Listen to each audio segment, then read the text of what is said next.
Welcome to Haunting Live Podcast, a place where we bring a new paranormal guest each episode to share their journey and experiences. Hey everyone, check out our merchandise that we have now listed underneath HauntingLivePodcast.com. We are now on HauntingLivePodcast.com with our merch store. Check it out. We've got so much items all together with cleansing items and crystals and so much more. Check us out, HauntingLivePodcast.com. Hey everyone, it's Brother Chris here from Divine Oracle Podcast. Join me Mondays as I do readings and I post them right here in the Podbeam. It's easy, it's good lighting, and it's your weekly readings. So join me, will you? Follow us here at Haunting Live. Our new show, we just started doing new shows and we are honored to have a brand new co-host on our shows now. Yolanta Meri is our co-host and she does a lot of work for us on the side and introduces people to the show and discusses different topics on the show. So we're really happy to have her here this season. So go check out our brand new episodes that will host the Haunting Live podcast. We have an incredible psychic medium Reiki practitioner from Michigan, USA, the wonderful Erica Silvers. I was doing a lot of readings in December. It was Christmas time, and I was doing maybe 10 to 15 people a day, and it was a lot. And I didn't know there was such a thing called energy sickness or spirit sickness. And all of a sudden, December 26th, I get up and I felt like I had a massive headache, and I felt like I had the flu. And generally when I do a reading, I will feel things in my own body that I will tell the person that I'm sitting with. I'm like, well, okay, dear, your grandmother had headaches. But this time with my headache, I was like, I don't think it was your grandmother that has a headache. I think it's my own. For more Haunting Live real experiences, be sure to follow us on our social, on Instagram, Facebook, and also Blue Sky. And don't forget to also check us out on our official website, HauntingLivePodcast.com. Hey, Haunting Live fans. This is psychic medium Yolanta Meri, and Trevor Bishop and I have a fantastic one for you today. We have an incredible psychic medium Reiki practitioner from Michigan, USA, the wonderful Erica Silvers. Hi, Erica. Thank you for joining us on the show today. Hi, thank you for having me. I'm excited.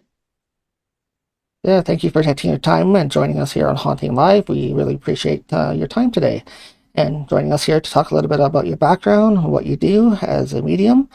And with that, can you kind of introduce yourself and tell us a little bit about how you got to become medium?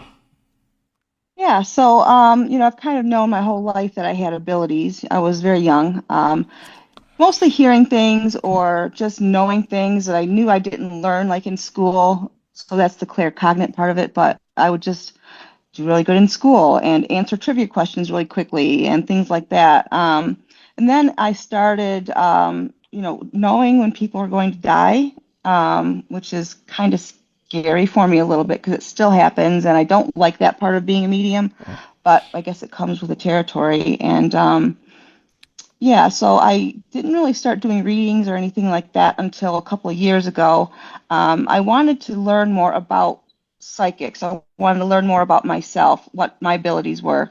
I just didn't want to go out and, trick people and talk to people and make things up. I wanted to be totally accurate and real, and it took me a while to sort of get to that point of knowing what my abilities were and how I can help people with my abilities. Yeah. And kind of what I do now is my goal is to help people, whether it be through their grief, when I connect to somebody who's passed on, and it's very personable and very raw and very sad sometimes, but very good and happy too. It's all combination. I can have a conversation with somebody, for a half hour, and they go from happy to crying to back to happy again. And yeah, I really enjoy what I do by helping people that way. So was there like a trigger moment for you where you went, I need to do more of this, or an aha moment that went, I've got something, and maybe I'm not kind of like crazy, or maybe other people don't do this? Yeah. I mean, I kind of always knew that I had it, and I started being mentored about 6 years ago, maybe 7 years ago now, where I was doing workshops and sort of learning about other people and their abilities and how they worked for them. Because I know everybody's sort of different, and for me, having the belief in yourself is has to be there. I didn't believe in myself for a very long time, and it took me a couple of years to sort of trust my intuition. That's like the biggest thing for me, is being able to trust my intuition, and I do that. But I think that was probably the hardest part, and it took me a couple of years, to kind of do that. So that really great mentorship that you received helped guide you just along the way to kind of Yeah, push it for you. Now, with yeah. your increased self-belief, have Mhm. you found that actually has tuned your abilities a little bit better, or do you feel that your abilities are about the same? Yeah, I've definitely improved in a lot of different ways. So I have different clairs, and the biggest one is always clair cognizant and then clair sentient. I really didn't have clair voyance, which I kind of wanted because I needed to more of the clairs that I had. I could fine tune them, but I don't have I don't have imagery of my own. It's called aphantasia. I don't see things in my own head. And when I do readings with people, I see all kinds of stuff. It's like nonstop. So that really picked up a lot. And nowadays I see animals too, where for a couple of years we're doing it for people. I'd never heard animals, saw animals, but now I get animals. I don't communicate with them, but I do see them. That people have their pets, their dogs, their cats, whatever it might be. Even I think it was a rat once I saw, and I had to make a comment to the person. Do they have a rat? Well, yeah, they had a rat. And so I thought, okay, cool. So yeah, it's a lot of it took a lot of time, but now that it's there, and I feel like I'm going to keep improving as I go, because I fine tune everything and then just keep fine tuning it. There's always room for improvement on it, I think. That's amazing. So, on this journey, what is it that you find that your sitters, what is it that they need to know the most? Is there some sort of common overreaching theme that you find a lot of people just need to hear? Yeah, and when I connect, it's more like I channel their person's love, the loved one. It's like I channel them, so I sort of talk about everything that they would talk about. I even say phrases and words that the grandmother would say, their husband would say. I bring up things that only they would know. It's very personable. It's not generic what I tell people. It's very and it's accurate. And I don't know how I get it. It's just there, and I just say it, and it comes out. I do a lot of scribbling on paper when I do my readings, and sometimes I'll read like later. I'll like, what did I write there? Or what does that mean? But I have people from all over the world, and one lady I had in Sweden, I connected to her father, and I was able to tell about her father who had been passed maybe 20 years now, and talk about his like of genealogy and things that he liked. And I said, oh, and he's with his family. He's with his, what is that called? And I kept hearing a word. I'm like, Aborigine. And she's like, oh my gosh, yes, that's what we call people in northern Sweden is Aboriginal or and so she was so excited just that I was validating. I was talking to her dad. And so that's what people want to know is I'm really talking to their person, and it's kind of cool how I can validate and the things that I say. They want to know that I'm just really talking to their person, and yeah, it's kind of cool. But the one thing I do is I connect and I feel people's deaths, and that's like a trigger warning. I give them a trigger warning at the beginning because I tell them at the beginning, whatever I feel, whatever I see, whatever I hear, I'm going to tell you. And I may walk you through their death. And, that happens quite a bit, walking through somebody's death. It makes them cry, and I say, well, they're not suffering anymore. They're here, they're happy, they're fine, they're good, they're with you, they're always with you. And I think that's what people want to know is that their loved ones aren't gone. They're just not here with them right now in a body. They're just there differently. Was there a moment for you when you were developing that stood out to you to understand what you were going through at that time, that you were having these abilities? Yeah, I've learned that I have all these like claircognate, clairsentient, clairvoyant, uh, clairaudient. I have all these clairs and try to put them all together. It's like a puzzle sometimes for me to try to figure out what am I hearing as to, if I see a car, what am I seeing the car for? I have to sort of put it and place it. And I'm able to do that with just by myself, by writing things down and then talking to the person and saying, okay, well, did your dad, I see your dad wearing these little tight bathing suit, and they would just crack up and laugh. Oh my gosh, I remember him wearing that, back in the 70s or whatever. And so to tell people about things that, it's not on the internet, I couldn't research it. It's fascinating. It's still fascinating to me. So psychic mediums channel all sorts of things, and every once in a while there are key moments that just stand out. I know many things we forget, but there are just key things that just stand out. Is there a story or is there a piece of evidence that after you channeled it and you got the validation for it, you went, oh my gosh, that was just incredible. Like it just stuck with you. Yeah. So I have one story.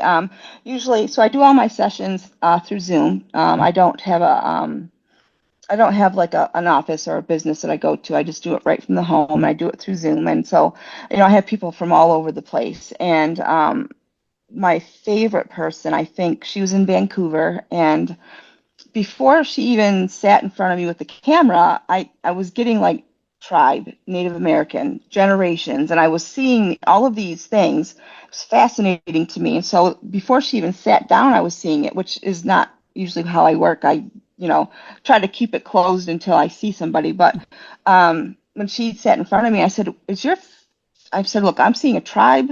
I'm hearing tribe. And I mean, I don't know if you're Native American in your family or not yet, but that's what I'm seeing. And it's not even it's like generations. And she didn't really say much at all. She didn't say really much about it. So then I connected with her sister. I connected with about a lot of different people for her. And she had booked me for 45 minutes, but towards the end, I said, okay, now I'm seeing this. I don't know if it's a cloak. I don't know if it's a shawl. I don't know what to call it, but it's very thin leather and it's, very detailed embroidery and beads and this yellows and blues and reds. And I said, you've got your grandmother wearing it, but she's actually handing it to you. And she was so excited because she said, this is the first time she actually said anything about it. She says, yeah, she actually called it her band, whatever her band of Indians is, wherever she lives in Vancouver. She's like, I'm making one of those for my band right now. And I said, oh, okay, well, I'm seeing it, as your grandma's very proud of you. And your grandmother is actually calling you, I see an eagle for you, and your grandmother is saying you're like an eagle, and they're very, very proud of you, all of them. And she just kind of cried and said, oh my gosh, that's like a very high honor in my culture, I think she said. And so we ended up talking for about an hour and a half because it was just what I was seeing and telling her was fascinating to me that I was enjoying that whole session. And I recorded it. I record a lot of sessions and I watch them back. And yeah, it was pretty cool.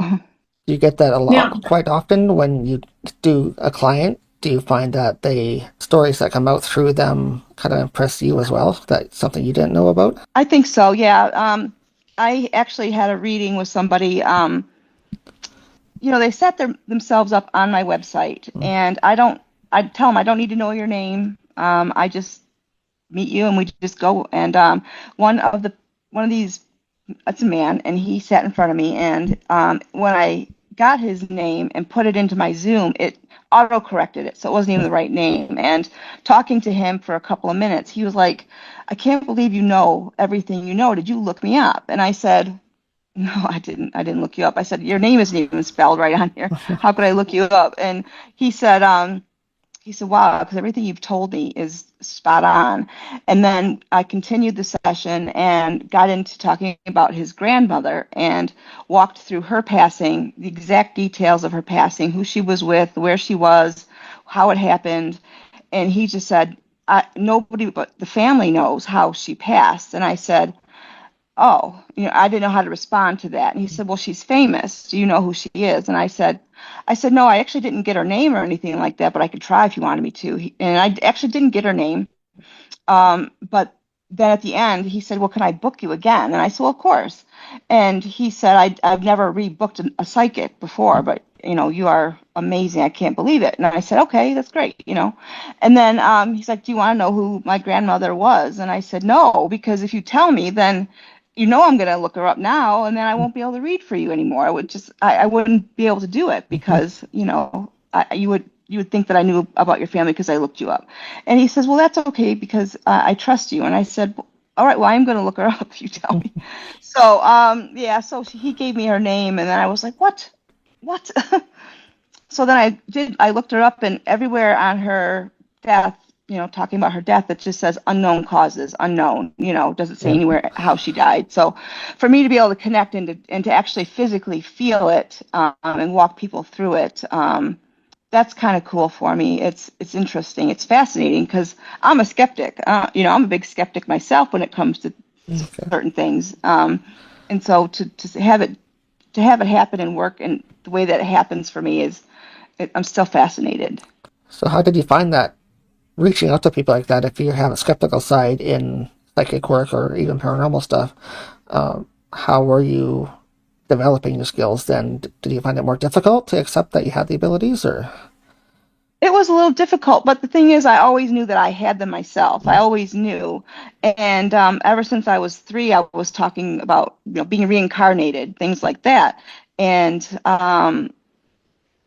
I found some people on Facebook. We're in a group, and there's 900,000 people in this group, and I'm one of the approved vetted readers in the group. There's only maybe 10, I think, in that group, and that's where I found a lot of my mentors and friends now, a lot of psychic friends, and we kind of had classes together. We do workshops together. We do all kinds of things, and it kind of instills in me that what I'm doing is 100% real because I can't believe that I could make up what I tell people. There's no way I could make things up. And to help people through somebody's tragic passing, another quick story is around Christmas time, a woman had booked me, and she was on the couch, and I could see her. And then I was talking about her son who had passed, and I said he was 8 or 9, and I literally felt his passing. I felt how he passed, and I said, look, I have to talk about it because they're bringing it to me to talk about. They wouldn't want me to talk about it if they didn't want me to, I imagine. So the way that I walked through his passing was very sad for all of us. And then the husband was sitting off to the side listening to the whole thing. And then I said, but your son, he's at your husband's work all the time. Does your husband work on trucks? And then she showed the camera to him, and he was crying. And I said, yeah, he's with you every day when you work on trucks. And then it was Christmas time, and I said, oh, he loves his chocolate, and he's so glad that you guys got him his stocking and presents, and he's so happy, but he's kind of mad because you moved the tree into a different spot. And they just were like, what? How could you know that? I can't believe you could know that. Oh my gosh. So, just by what I tell people, it's very satisfying. I'm glad to help people. That's the biggest thing is I want to help people. People grieve. They want to know their loved ones are okay. They're okay. And I also sort of help facilitate. Let's say somebody wants to sort of feel their loved one around them. I have a way that I tell them what to do to sort of make that happen, to get that connection, so they kind of gauge the atmosphere of what it's like to have their loved ones come around them, because it's possible. It's possible for everyone to sort of get that feeling and know they're around. You are also a Reiki practitioner. How did you come across Reiki? How are you finding Reiki? Okay, so I am physically compromised myself. I am in a bed. I really can't see very well, and walking is a challenge, and sitting is impossible for me. So I was doing a lot of readings in December. It was Christmas time, and I was doing maybe 10 to 15 people a day, and it was a lot. And I didn't know there was such a thing called energy sickness or spirit sickness. And all of a sudden, December 26th, I get up and I felt like I had a massive headache, and I felt like I had the flu. And generally when I do a reading, I will feel things in my own body that I will tell the person that I'm sitting with. I'm like, well, okay, dear, your grandmother had headaches. But this time with my headache, I was like, I don't think it was your grandmother that has a headache. I think it's my own. And so I really didn't get any information anymore. I said, look, I don't know what's happening. I'm not getting any information. Let's reschedule, or I'll give you a refund because I feel bad that I couldn't do your reading for you today. I don't know why. I don't know why I couldn't. So the rest of the day was just not feeling well. And I talked to a couple of my psychic friends. Out of 15 of my friends, I think only 2 of them knew what energy sickness was or spirit sick. And they said, well, you overdid it with doing too many readings, and you have to pace yourself. You maybe do 1 or 2 a day, every other day, something like that. And I said, what? Okay. So it actually took me about 3 months before I could even do another reading fully and be satisfied that I was giving them the reading that they sort of want from me. And so I thought, well, if I could heal myself with Reiki, then maybe I could just do that, just the at minimum. So I have a shop here in my town, and the owner was doing a Reiki class, and I, took the classes, and I've taken quite a few from him already. But yeah, that's how I learned Reiki, was because I needed it for myself. And so now I have probably about maybe 15 people that I've been doing that for, and so far they've all had good results from what I've been doing, and it's kind of another aspect of being able to help people, and I really like that too. Now, can you combine the two together and do a Reiki session with the reading as well? Do those interact at all, or? Yeah, I do. And I'm actually learning about like herbs and crystals and things like that for people that I can.